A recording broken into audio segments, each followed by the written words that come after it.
자, 여러분 안녕하세요. 자, 이번 시간에는 광해군의 중립 외교와 병자 호란에 대해서 살펴보도록 하겠습니다. 지난 시간에 임진왜란 배웠는데요. 뭐 좋지도 않은 일이 연달아 일어나게 됩니다. 그래서 우리가 흔히 임진왜란과 병자호란을 합쳐서 양난이라고 부르죠. 양난. 그래서 임진왜란과 병자호란의 양난은 조선시대의 전기와 후기로 구분하는 기준이 되게 되어집니다. 왜냐면 이제 이 큰 전쟁을 두 번 겪다 보니까 조선시대 사회의 모습들이 상당히 많이 달라지게 되어져요. 그렇죠? 큰 난리를 두 번이나 겪었는데요. 그래서 이제 구분하는 기준점이 되어집니다. 자, 임진왜란이 끝났습니다. 임진왜란이 끝나고 그 다음에 왕위에 오른 인물, 우여곡절 끝에 왕위에 오랐던 광해군. 그렇죠? 광해군. 아버지인 선조는 임진왜란 때 의주까지 도망갔지만 그래도 왕자의 신분으로서 세자로서 아버지를 대신해서 전국을 돌면서 백성들을 다독이고 의병들을 이렇게 대접해주고 의병들을 세워가지고 전쟁을 이끌었던 실질적인 그러한 리더였던 광해군이 우여곡절 끝에, 그쵸, 영창대군, 자기의 동생이 이제 태어나긴 했지만 왕위에 오르게 되어집니다. 그래서 광해군이 전후복구 사업, 전쟁이 끝난 다음에 이 조선이라는 나라를 어떻게 하면 좀 제 정상궤도 올려놓을 수 있을까 노력하면서 전후복구 사업에 전념하게 되어집니다. 그래서 농지개간을 장려하고요. 또 양안과 호적을 정비합니다. 양안은 토지 대장이죠. 그래서 토지를 조사하고 인구를 조사해서 시행하게 되어져요. 왜냐면 이런 방법을 통해서 조사하고 해야지 세금 걷잖아요. 세금을 일단은 걷어야지 국가 재정이 튼튼해지고 이를 바탕으로 전후복구 사업을 실시할 수 있을 거잖아요. 그리고 이제 더 중요한 게 경기도에 대동법을 실시합니다. 대동법은 그 전부터도 많이 주장을 했었어요. 그 전부터 대동법을 시행하자는 이야기도 나왔는데 광해군 많이 반대를 했는데 광해군이 이제 경기도에서부터 시작을 하게 되어지죠. 자, 이 대동법은 뭐냐? 현물로 내던 공납을 원래 정근대 사회에서 크게 이제 세금 세게 내잖아요. 조세, 땅, 토지, 수확물에 대한 세금 내고요. 그 다음에 특산물, 공납 바치고, 그 다음에 노동력 제공하잖아요. 그 중에 이제 특산물, 공납에 대한 것인데요. 이 현물로 내던 공납을 쌀로 내게 한 것이 바로 대동법입니다. 쌀이나 동전 등으로 내도록 했습니다. 그러니까 특산물을 바치는 거니까 그 지역에 이제 물건을 내는 건데, 이거 힘들다. 그리고 문제가 많다라고 해서 그냥 쌀로 내게 하자 했던 것이 대동법인데 이거의 실시로 농민들의 부담이 상당히 경감되어졌다라고 합니다. 특히 이제 세 개의 세금 중에 백성들이 가장 힘들어했던 것이 바로 이 공납이었다고 하는데 이게 어느 정도 해소된 부분이 있죠. 그래서 뒤에 조금 이 수치치제에서 좀 대동법 실시가 자세하게 나오긴 할 텐데 아직은 자세하게 안 배웠으니까 그래서 이거가 이제 광해라는 영화에도 좀 이야기가 나오는데요. 집집마다 이게 특산물은 집집마다 부과되는 거예요. 집집마다 얼만큼 특산물 바쳐. 예를 들면 이거 선생님 배 좋아하거든요. 배가 유명한 데가 어디 있어요? 나주겠죠. 그럼 나주의 공납품은 배예요. 배. 그럼 집집마다 한 집마다 뭐 한 박스씩 바쳐라고 하면은 내가 배 농사를 짓지 않더라도 그걸 바쳐야 되는 거죠. 바쳐야 되는 거예요. 그리고 내가 땅이 있든 없든 어쨌든 바쳐야 돼요. 근데 대동법을 바뀌면서 1결당 쌀 12두를 바치게 바뀌었거든요. 그러니까 내가 이제 땅이 없으면은 특산물을 바치지 않아도 되는 거예요. 그렇게 이제 세금 제도가 바뀌게 되어집니다. 그러니까 땅 10마지기 가진 이에게 쌀 10섬을 받고 땅 1마지기 가진 이에게 쌀 1섬을 받겠다는 게 그게 차별이요. 땅이 많은 사람은 세금을 많이 내고 땅이 적은 사람은 적게 내고 이런 방식으로 좀 더 합리적으로 바뀐 게 바로 대동법이라고 볼 수가 있겠습니다. 이 대동법은 뒤에 조세제도의 변화에서 좀 더 자세하게 다루도록 할게요. 자, 그리고 동의보감 편찬. 자, 동의보감 우리가 잘 알고 있는 명의 허준 이 주도에서 편찬을 했죠. 그래서 자연에서 쉽게 얻을 수 있는 약재, 뭔가 어렵고 이런 게 비싼 게 아니고요. 우리가 살고 있는 주변에서 쉽게 얻을 수 있는 약재를 사용해서 이제 병을 고칠 수 있는 방법. 그리고 약재 이름이 되게 어렵잖아요. 당시 글도 모르는 사람이 많은데 그래서 약재 이름을 전문적인 이름과 그냥 일반 백성들, 민간인들이 부르는 한글 이름을 함께 기재하도록. 그래서 어려운 한자가 아니고 한글만 보고도 이게 뭐구나 라고 알고서 쉽게 찾을 수 있도록 그렇게 젖을 한 것이 바로 동의보감이라고 합니다. 그래서 이제 국보제 319호로 동의보감 남아있는 책이 지정되어져 있고요. 자, 이렇게 이제 전후복구 사업을 실시하게 되어지고요. 한편으로는 이제 또 광해군 하면은 유명한 게 뭡니까? 중립외교가 되겠죠. 중립외교. 왜냐면은 이제 지난 시간에도 얘기했지만 이 임진왜란에 틈타가지고 명나라가 혼란해지죠. 임진왜란 우리나라 도와주려고도 좀 힘들어졌고, 그리고 명나라 내부에서도 여러 가지 반란들이 일어나면서 명나라 내부 사정이 상당히 안 좋아져요. 그러다 보니까 이 틈을 타가지고 명예 혼란을 틈타서 여진족을 통일한 누르하치라는 인물이 후금이라는 나라에 건국합니다. 후금이라는 나라. 고려시대 때도 이야기를 했지만 이 유목민족들은 흩어져 살 때는 크게 문제가 안 되는데 어떠한 뛰어난 인물이 등장해가지고 이 유목민족들의 부족들을 하나로 통일하게 되어지면 어마어마한 전투력을 발휘하게 되어집니다. 예전에 그죠 야유라보기가 되었던 요 거란이 그렇고요, 그렇죠? 아고이타가 되었던 금나라 그렇고요, 칭기스칸의 몽골 제국도 그렇죠. 그래서 이때도 누르하치라는 인물이 나타나가지고 여진족을 통일하고 후금을 건국합니다. 왜 후금일까요? 그렇죠. 예전에 고려시대 때 금나라 했었죠. 금나라도 여진족이 세운 거잖아요. 이제 그 뒤를 이어서 이제 후금이라고 하는 거죠. 자, 그래서 이제 명이 후금과 전쟁을 하기 위해서 조선의 지원병 파병을 요청합니다. 야, 임진왜란 때 우리도 도와줬잖아. 그리고 나 니네 형이잖아. 니네 이제 우리한테 책봉도 받고 조공도 받고 윗사람이니까 군대 좀 보내라고 지원병을 요청합니다. 근데 이때 이제 광해군이죠. 광해군의 입장은 되게 고민스러울 거예요. 지금 딱 봐도 명나라는 힘을 잃어서 거의 망해가는 중이야. 근데 후금은 점점 성장하고 있어. 그래서 이때를 이제 중국사에서는 명청교체기라고 하는데, 지는 애인 명나라를 도와줄 것인가, 뜨는 애인 후금 편에 쓸 것인가, 되게 고민스럽잖아요. 지금 우리나라 그렇죠. 중국과 미국 사이에서, 미국과 중국 사이에서 어느 쪽으로 기울여질 것인가, 어느 쪽과 친하게 지내야 될 것인가. 우리 입장에서 어때요? 그렇죠. 중국도 자극하면 좀 그렇고, 미국도 자극하면 안 되고, 미국과는 군사동맹을 맺고 있고, 중국도 우리나라 최대 교역국이고, 또 바로 옆에 붙어 있잖아요. 그러다 보니까 두 나라 다 자극하지 않으려고 하는 외교 정책을, 외교 방법들을 써 나가잖아요. 그랬듯이 광해군도 상당히 고민스러운 거예요. 근데 또 지금 명나라의 구원군을 파병하지 않을 수는 없잖아요. 그래도 일반적으로 생각하면 명나라가 임진왜란 때 우리나라 도와주다가 저렇게 망해가고 있는데, 그래도 예의라는 게 있고 생각이 있으면은 도와주는 게 인지상정상 도리가 맞기는 할 것 같아요. 안 도와줄 수는 없어요. 하지만 후금을 장악하기 힘드니까 광해군이 설치한 것이 바로 양다리죠. 그래서 강홍립 장군, 강홍립을 명나라에 13,000명의 군사를 주면서 파병하면서 후금을 자극하지 말고 휴전을 맺고 돌아와라, 이런 식의 이제 이야기를 했던 것 같아요. 명이 두려워 이만의 군사를 파병하였으나 금과는 싸움을 원치 않는다. 부디 우리 군사들을 무사히 조선으로 돌려보내 주시길 소원한다.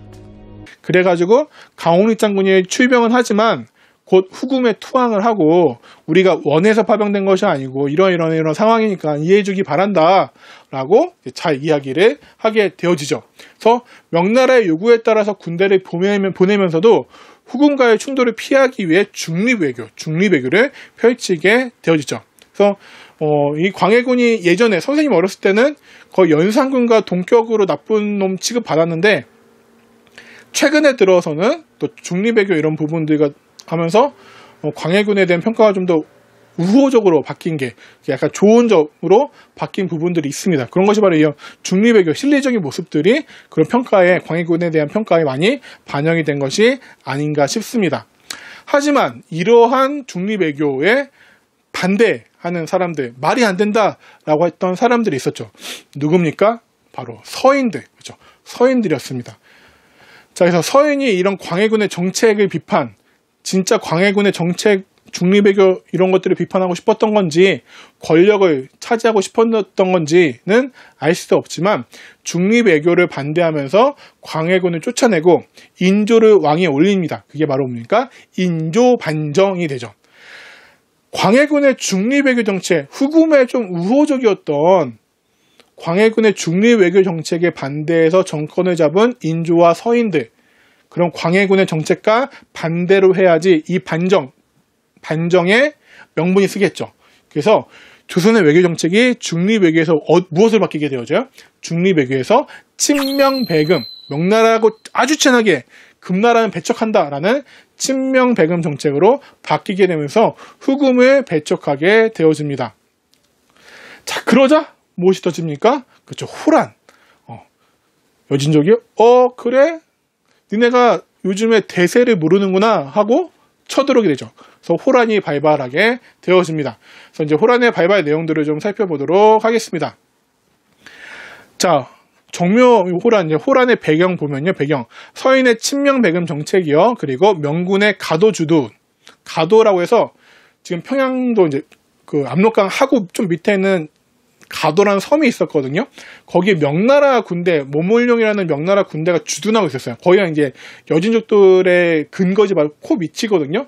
근데 거기에 주둔해 있는데 조선이 서인 정권이 거기 있는 모몰룡의 부대한테 계속 이제 식량이나 물자 이런 것들을 배급해줘요. 그것도 이제 후금의 입장에서는 아니 우리나라 정벌 하겠다고 명나라 군대가 우리 코 밑에 저 섬에 들어가 있는데 쟤네들을 지원해주네? 안 되겠어. 가만두면 안 되겠어. 라는 생각이 들 수 있겠죠. 그리고 이제 이괄의 난이라고 해서 인조반정 중에 이제 큰 공을 세운 이괄인데 나중에 자기가 생각했던 만큼 보답을 받지 못했어요. 공신 책봉도 좀 1등 공신 안 되고 이래가지고 불만을 품고서 막 이괄의 난 일으켰다가 막 진압당하게 되는데 이 이괄의 부하들이 또 막 여진적으로 투항하고 막 이런 일이 벌어져요. 자, 이런 것들이 복합적으로 작용해가지고 호란이 발발하게 되어집니다. 자, 정묘호란부터 보도록 할게요. 정묘호란. 그래서 후금이 조선을 침략해 오죠. 또 이제 후금이 조선을 침략해 올 때는 뭐 그런 명분도 있어요. 자기들한테 그래도 뭔가 우호적으로 대해줬던 광해군의 복수를 갖겠다. 광해군의 보복을 해주겠다라는 명분을 가지고 3만 명의 군대가 쳐들어옵니다. 3만 명의 군대가 쳐들어오는데 이때 같은 경우는 이제 정봉수, 이립 이런 장소들이 활약을 하기도 하고요. 인조가 재빨리 이제 강화도로 피신을 가요. 강화도. 저 몽골군과의 또 세계 최강의 몽골군대도 40년을 맞서 싸울 수 있었던 그런 근거지였던 강화도였죠. 그래서 강화도로 피난을 가고 관군, 의병 이제 활약해가지고 이제 그 후금, 아직 청나라 아니죠. 후금의 군대로 이제 괴롭히게 되니까, 그리고 전쟁이 장기화되기 시작하자 후금은 조선과 화의를 맺고 일단 철수를 해요. 그래서 형제 관계, 후금이 형나라, 조선이 동생나라에서 형제 관계를 맺고 철수를 하게 되어집니다. 철수를 한 다음에 이제 후금이 나라 이름을 아예 청이라고 바꿔요. 청이라는 뭔가 중국식 국호. 그러니까 여기서 이제 유목 문제에서 벗어나서 중국의 중이 되겠다 해서 청나라로 바꾸면서 황제국, 우리는 이제 황제국이다 라고 하면서 황제국을 표방합니다. 그러니까 이제 우리는 황제 국가니까 니네 조선 원래 옛날부터 중국의 신하 나라였잖아. 그러니까 우리를 섬겨 라고 하면서 조선한테 청나라가 군신 관계에 맺는 걸. 청나라는 임금나라, 조선은 신하 나라. 이렇게 군신 관계를 요구하게 되어져요. 조선은 내가 지금 명나라 다음 두 번째인데 우리는 무나라는 민족인데 어떻게 오랑캐 너희들한테 임금? 야, 형이라고 부르는 것도 지금 짜증나 죽겠는데 임금? 신하나라? 헛소리하고 있네 라고 하면서 싸워! 뭐 이런 식이 되었던 거죠. 그래서 조선은 거부해요. 군신관계 요구를 거부하니까 당시 청나라 황제였던 청태종, 뭐 홍타이지라고도 합니다. 홍타이지가 직접 정벌에 나서게 되어집니다. 직접 정벌에서 12만 명의 대군을 데리고 와요. 청나라 군대 7만 명, 몽골 군대 3만 명, 당시 몽골이 또 청나라 휘하에 있었거든요. 그리고 한족 군대 2만 명에서 12만 명을 동원해가지고 우리나라에 쳐들어오게 되어집니다. 자, 근데 문제가 생겨요. 인조는 일단은 나중에 이제 강화도로 도망가려고 하는데 강화도로 가는 길이 막혀버립니다. 자, 청나라 군대가 이제 쳐들어왔다는 얘기를 듣고서 우선 복림대군, 둘째 된 복림대군이 다른 신하들이랑 종묘사직에 있는 종묘사직, 우리 조선 초기에 배웠었죠. 종묘사직에는 신주를 들고서 강화도로 피난을 갔어요. 먼저 보내고 그날 밤에 이제 인조가 강화도로 가려고 했는데 이미 강화도로 가는 길이 막혀버린 거예요. 당시 이제 청나라 군대가 한양의 서북쪽, 지금의 일산, 서울 은평구 이쪽까지 도달했고 일부 부대는 그 인조가 강화도로 가려고 했던 그 피난길에 막아버린 거예요. 그러니까 인조가 생각했던 것보다 훨씬 더 빨리 청나라 군대는 서울을 한양까지 도달하고 그리고 강화도 피난길을 막아버린 거죠. 그러니까 청나라 입장에서도 정묘호란 때 인조가 강화도로 도망가가지고 한번 좀 낭패를 봤던 적이 있잖아요. 그러니까 2번 같은 실패를 되풀이하지 않기 위해서 철저하게 준비를 한 것 같아요.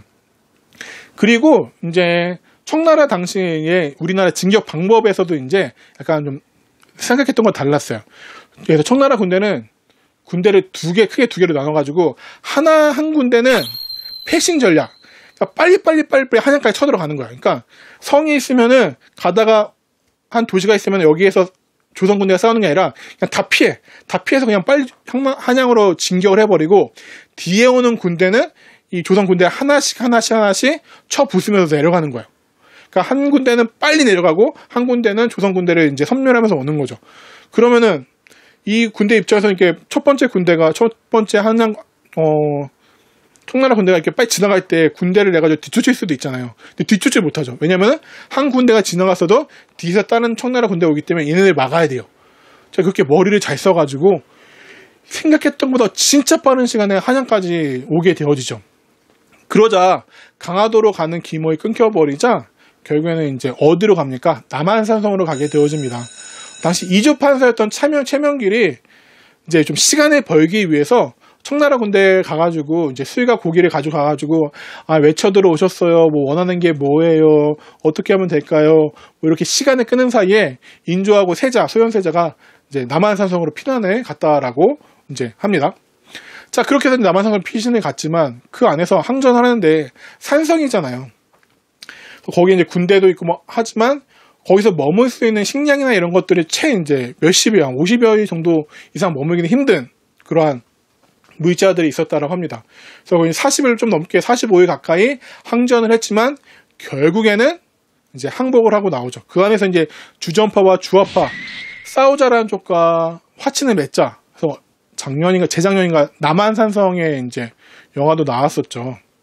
김윤식과 이제 이병헌이 서로 이제 김윤식 같은 김상훈 같은 경우에는 화친을 맺으면 안 된다라고 얘기를 했던 거고 이병헌이보다 최면 같은 경우는 그래도 이제 우선은 화친을 맺는 게 중요하지 않겠느냐 해서 주전파 주화파로 하게 되면 이제 주화파가 이제 승리하게 되어지고 결국에는 인조가 삼전도라는 곳에 지금 이제 그 롯데월드 잠실에 있는 롯데월드 좀 밑에 그 근처에 삼전도 비도 있어요. 그 당시에 치욕을 이제 세운 비석인데 거기에 나가가지고 이제 항복 의식을 치르고 결국에는 우리가 청나라의 속국이 되기로 약속을 하게 되죠. 자, 그래서 이제 청과 강화를 맺고서 이제 군신 관계를 체결하게 되어집니다. 그래서 우리가 신하 나라가 됐고요. 자, 이런 이 병자호란의 영향을 좀 살펴보도록 하겠습니다. 병자호란의 영향을 보면요. 국제 질서가 이제 청 중심의 동아시아 질서로 재편되어집니다.